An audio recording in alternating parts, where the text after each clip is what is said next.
accurate weather forecasts, sturdy shelters with dependable heating systems. These are just two examples of modern defenses against harsh weather that early settlers of this land lacked. Their very lives hinged on the whims of Mother Nature.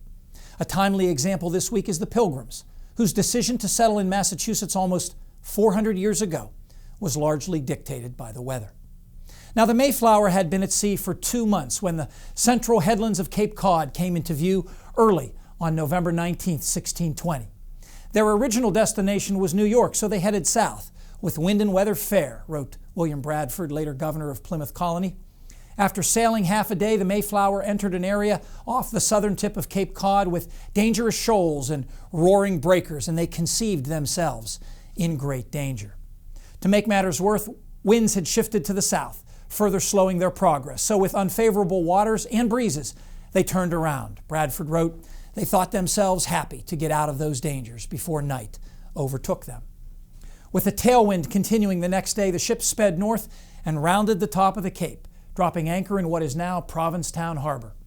Small groups then spent the next month scouting for a suitable place to build a permanent settlement, eventually checking the western shore of the bay, an area previously explored and mapped by the Frenchman Champlain 15 years earlier.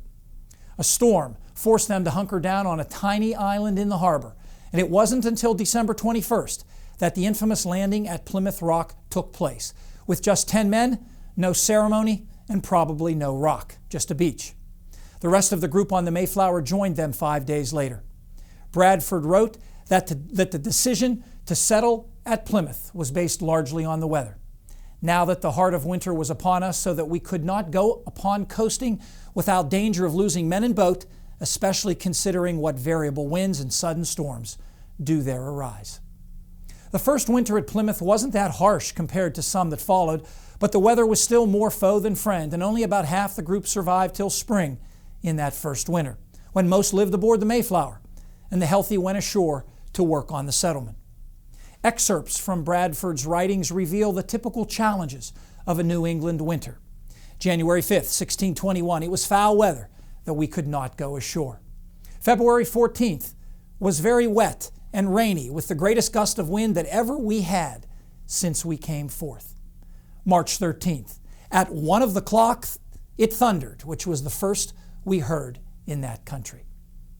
The much celebrated first Thanksgiving didn't take place until the following autumn of 1621, after the first harvest in the new land.